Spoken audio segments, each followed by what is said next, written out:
Iya. Shalom. Batuk ya. Oke ya. Baik lagi bersama kita berdua ya. Ada siapa?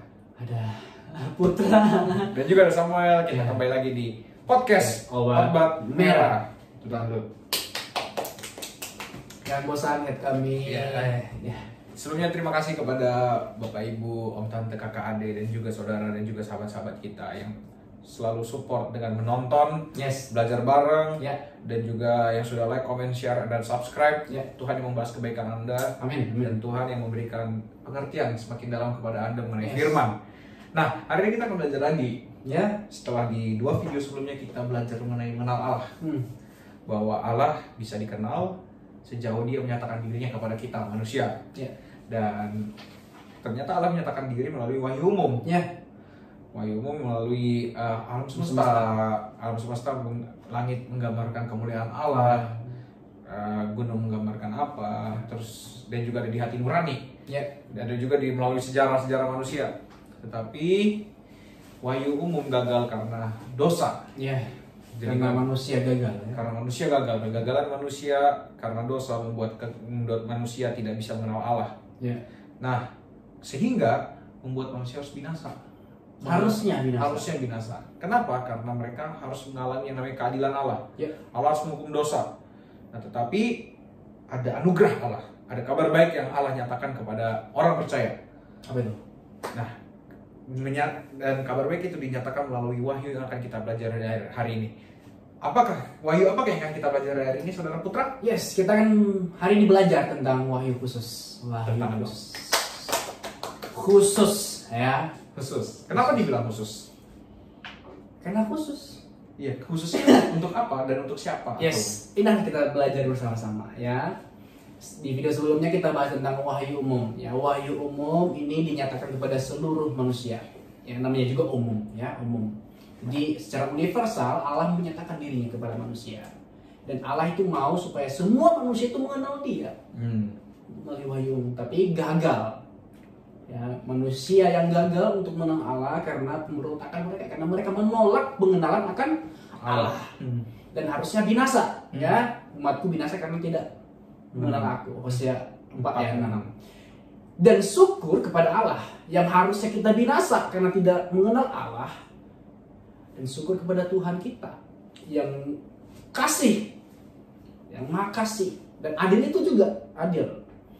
Dia menyatakan dirinya melalui wahyu khusus ini. Dan wahyu khusus ini secara khusus diberikan bagi orang yang mengimani wahyu khusus ini. Nggak semua orang diberikan. Nggak semua orang diberikan wahyu ini karena wahyu khusus hanya bagi orang-orang percaya. Karena kenapa? Nanti kita belajar. Karena nggak semua wahyu ini, nggak semua orang menerimanya dengan iman. Bahkan mereka menolak wahyu khusus ini. Ada yang menolak. Karena mereka menolak. Itulah bodohnya manusia.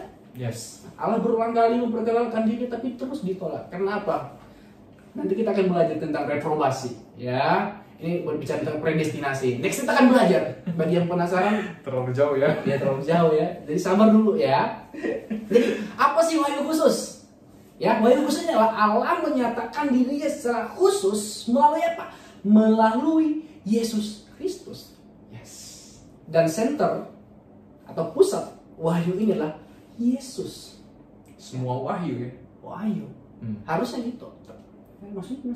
Semua wahyu. Jadi semua yang ada di bumi ini harusnya menyatakan Allah dong. Iya benar. Betul dong. Betul. Kukira tadi mau beda pendapat. Berdebat dulu kami ya. Jadi wahyu khusus Allah menyatakan diri melalui Yesus Kristus.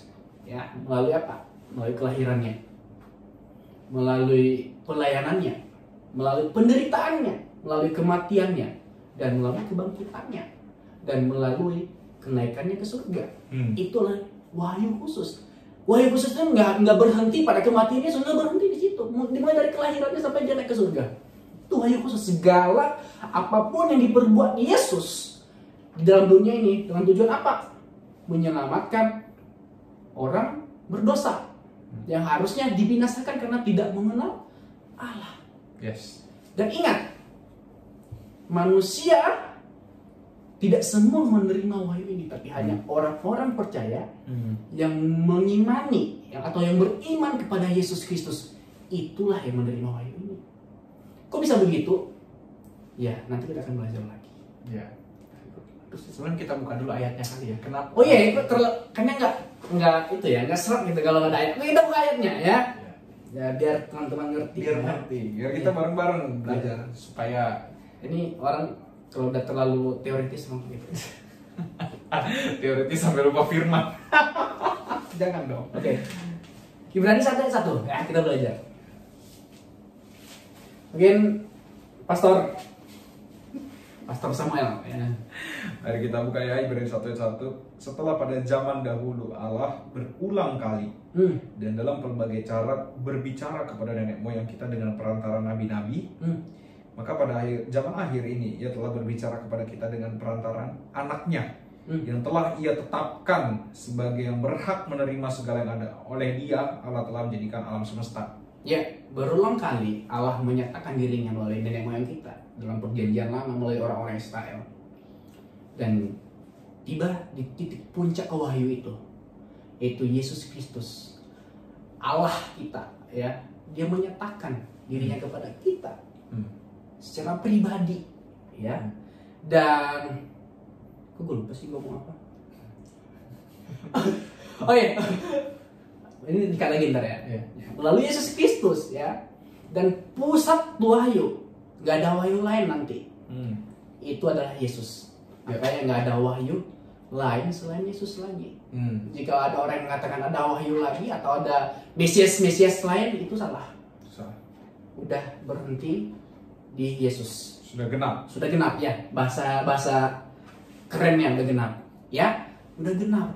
Yesus Kristus. Ya, terus Yohanes 1 ayat 18. Ya, 1 ayat 18, silakan. Tidak seorang pun yang pernah melihat Allah. Bentar dulu. Oke. Yohanes 1 ayat 6 ya. 18. Oke. Oke, kita buka Yohanes 1 ayat 18 ya. Tidak seorang pun yang pernah melihat Allah, tetapi anak tunggal Allah yang ada di pangkuan Bapa, Dialah yang menyatakannya. Ya, tidak ada seorang pun yang melihat Allah selain anak, yaitu Yesus. Itu menuju kepada Yesus. Siapakah manusia yang bisa melihat Allah? Gak ada, karena manusia berdosa. Tapi hanya Yesuslah, Dia yang menyatakan Allah itu kepada kita semuanya. Melalui apa? Melalui dirinya, enggak ada yang lain. Melalui karyanya, karya keselamatan yang diberikan bagi kita. Sehingga setiap orang yang percaya kepada Yesus diberikan hidup yang kekal. Amin. Itu wahyu khusus. Gitu ya. Ya. Ayat 17 ayat 3. Yohanes 17 ayat 3. Yohanes 17 ayat 3. Oke. Inilah hidup yang kekal itu. Yaitu bahwa mereka mengenal Engkau satu-satunya Allah yang benar dan mengenal Yesus Kristus yang telah Engkau utus. Inilah hidup yang kekal itu. Jika sebelumnya ada nggak sih dampaknya kalau kita tidak mengenal Allah? Ada. Binasa. Tapi kalau kita mengenal Allah, ada nggak dampaknya juga? Bahagia kan? Iya, kebahagiaan. Kebahagiaan itu apa? Ya hidup yang kekal. Yes. Apa yang diinginkan semua manusia, mereka pasti mau ya, hidup kekal untuk selamanya, bahagia untuk selamanya. Tidak menderita, tidak sakit, nggak galau, tidak kesusahan, nggak depresi, nggak ngalamin COVID-19. Itu yang diinginkan, itu kekekalan. Tapi kekekalan itu hanya ada di dalam Kristus, teman-temanku, saudaraku. Ya, itulah hidup kita mengenal Allah. Kita mengenal Yesus Kristus. Dan lebih daripada itu, kita percaya kepada Dia. Jadi Kristus bisa dibilang bahwa Dia adalah bukti kebaikan dan kasih Allah. Yes, ya betul. Kalau sebelumnya di wahyu umum manusia udah gagal, seharusnya manusia menerima keadilan Allah dengan Allah harus menghukum dosa. Berarti di dalam Yesus Kristus orang yang seharusnya diadili itu mendapatkan kasih Allah. Karena keadilan itu sudah ditimpakan kepada Yesus, kepada Kristus. Makanya setiap orang yang percaya kepada Kristus dia pasti selamat. Nah, itulah suatu kebaikan Allah. Yes. Dan itu adalah pernyataan itu kan dibuat pernyataan tentang kebahagiaan manusia mengenal Allah dibuat di dalam perjanjian lama dan ternyata tergenapi di dalam perjanjian baru. Dan bahwa kita lihat bahwa Allah itu konsisten dengan apa perkataannya Dia, bahwa Dia sudah menetapkan dan merancangkan itu semua dari awal sampai hari ini. Ya. Dan Dia sudah merancangkan kita orang-orang percaya untuk bisa menikmati Kristus di dalam hubungan. Ya. Nah, sehingga kita sekarang di dalam ketika kita percaya kepada Kristus, kita bisa menikmati hubungan dan relasi dengan Kristus. Betul, ya. Melalui apa? Melalui apa? Melalui firman-Nya. Melalui pujian dan penyembahan, melalui doa. Hanya itu. Melalui itu semua. Tidak ada pengenalan akan Tuhan di luar ini. Tidak ada. Firman-Nya satu-satunya. Dan melalui doa, relasi pribadi dengan Dia. Makanya kita harus sola scriptura. Yes. Kembali kepada firman. Cuman firman doang yang bisa menyatakan Allah. Ya, betul. Kenapa? Cuma firman yang bisa menyatakan Allah. Karena ini wahyu, termasuk wahyu juga. Ini ya. Jadi tidak ada wahyu baru lagi ya. Nggak ada lagi. Nggak ada wahyu yang lain lagi dan nggak ada yang bisa menambah firman. Nggak ada. Mengurangi, menambah, nggak ada lagi. Nggak Udah ada. genap semuanya. Yesus sudah menggenapi semuanya. Dan semuanya yang Allah inginkan sudah tertulis di sini. Yes, sudah tertulis. Karena Alkitab ditulis melalui apa? Pengilhaman melalui Roh Kudus. Ya. Jadi segala sesuatu yang ditulis Alkitab nggak ada yang ditulis berdasarkan pengetahuan manusia, enggak, tapi hanya melalui dorongan Roh Kudus. Yes. Kalau begitu, kalau tadi dibilang bahwa mengenal Allah itu bisa bahagia, artinya di dalam pembacaan firman kita bisa dapat kebahagiaan. Betul. Betul? Betul. Di dalam pembacaan firman kita bisa mendapat kelegaan dan lain sebagainya. Betul. Karena kita mengenal Allah. Yes. Karena kita bisa hatinya Allah. Nah, ayatnya dong, ayat. Apaan? Apa lagi? Coba kita buka 2 Timotius. Tinggal tulisan ya? Iya. Enggak. Iya benar. Tinggal tulisan itu. 2 Timotius 3 ya. Banyak foto menderita antara yang ngeditnya. 2 Timotius berapa sih? Gimana kan 3 kan? Segala tulisan firman Allah.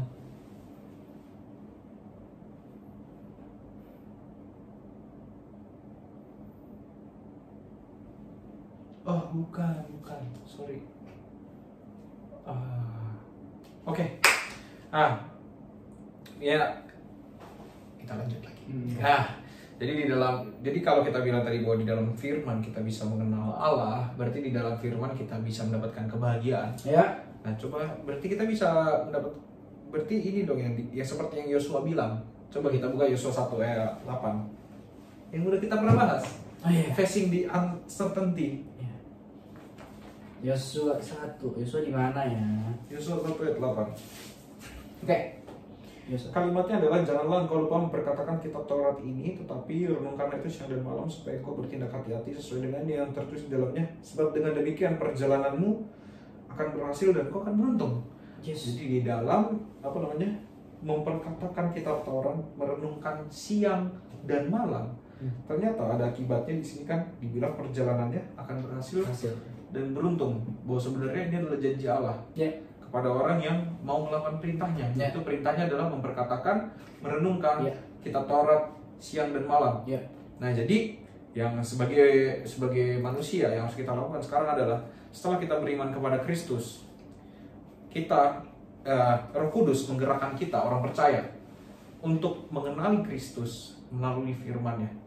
Roh Kudus dan firman itu saling terkait.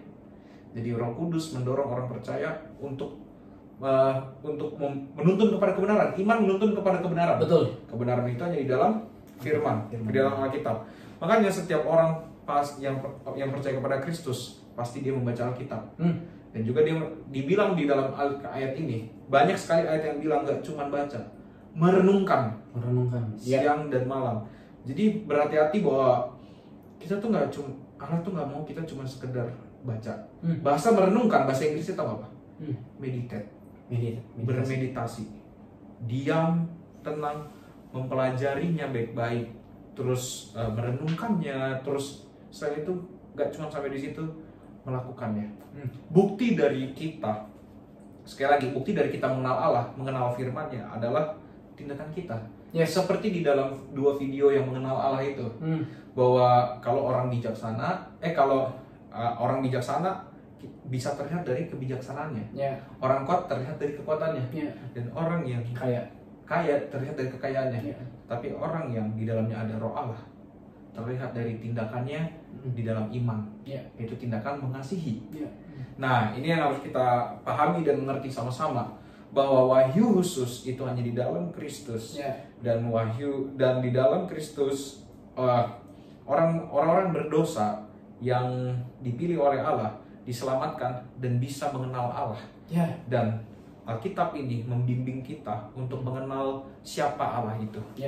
Dan wahyu khusus ini bentuk inisiatif Allah ya kepada manusia, bentuk kasihnya kepada kita. Kalau bukan kasihnya, kita mustahil untuk mengenal Tuhan. Mustahil sekali. Kalau bukan karena kasih, ini nggak ada. Dia tidak akan menyuruh para penulis kitab capek-capek untuk menulis ya. Ya mungkin kita udah nggak ada lagi, udah binasa, udah dibinasakan semua. Iya, nggak bakal. Kalau dulu udah binasa, apalagi kita sekarang nggak mungkin. Nggak mungkin ada generasi ini. Tapi kita ada sampai hari ini karena kasih karunia Allah. Makanya sekarang kita setelah mendapatkan kasih karunia Allah berupa pengenalan di dalam Kristus, kita sebaiknya sebagai orang percaya harus terus menambah pengetahuan kita di dalam firman. Betul. Terus kita menggali apa yang Allah mau, bagaimana Allah menyatakan, apa aja yang Allah nyatakan di dalam firman, kehendaknya yang Dia inginkan kita lakukan, dan itu membuat kita mau melakukan apa yang jadi kehendaknya. Nah, makanya kita harus menyediakan waktu baca firman, bukan kita menyisakan waktu. Menyediakan waktu bukan menyisakan waktu. Nah, tadi Yosua bilang bahwa kita harus meditate, renungkan. Jadi bacalah firman, renungkan siang dan malam, bukan siang atau malam. Bukan berbicara tentang harinya ya. Iya, tapi bicara tentang fokus hidupnya. Fokus hidup, betul. Fokus hidupnya. Fokus hidup kita adalah Allah. Jadi renungkan siang dan malam. Pelajari firman dengan benar. Betul. Belajarlah kepada yang mempelajarinya dengan benar. Karena tadi dikatakan memahami. Iya. Ada usaha kita juga. Nggak ada kan orang yang langsung begitu percaya langsung pemikirannya langsung kayak Paulus. Enggak. Mungkin Paulus aja pakai proses. Harus diasah dulu. Sampai dia berapa kali ujian gitu ya. Sampai akhirnya dia jadi ahli Taurat ternama ya. Makanya jadi orang beriman itu nggak bodoh. Ya, betul. Iman harus pakai logika. Betul. Nah, iman tidak meniadakan logika. Enggak meniadakan. Dan Allah juga bilang kita harus mengasihi Dia dengan segenap akal budi, pikiran, pengetahuan kita. Sampai kalau ada orang ada seorang penafsir bilang itu sampai sementok-mentoknya. Sampai udah udah nggak bisa lagi karena memang tidak dirahasiakan oleh Allah. Misterinya Allah. Ya udah, yang udah jadi misteri Allah biarkan. Ada seorang yang bilang bahwa Allah itu tetap akan jadi Allah kalau dia masih ada misterinya. Jadi itulah kebaikan Allah. Di dalam misteri Allah itu kita nggak mengenal 100% Allah. Kita bisa mengenal dan kita bisa melakukan apa yang Allah telah nyatakan kepada kita. Dan sekarang bacalah firman-Nya, lakukan di dalam kehidupan kita. Apa yang jadi kehendaknya yang Dia perintahkan, terutama di Perjanjian Baru. Kita akan bahas di pertemuan berikutnya. Kok di pertemuan ya? Di video berikutnya. Mengenai Great Commission. Great Commission. Great Commission. Saya yang salah tadi ya? Enggak, gue yang salah. Tadi kan gue Great Commandment. Itu perintah utama. Perintah utama. Iya, ini kita akan belajar mengenai amanat agung. Maafkan kami. Ya, di pertemuan berikutnya kita akan belajar mengenai amanat agung. Jadi, see you. Sampai bertemu di video berikutnya. Thank you so much yang sudah nonton. Jangan lupa di like, comment, share, subscribe, tapi jangan lupa ditonton. Karena video ini bertujuan untuk menolong kita dan menolong yang mendengar firman, mengerti firman, melakukan firman, membagi firman, dan juga terus menyebarkan firman. Pastikan saudaraku kita sudah mengenal Allah. God bless you.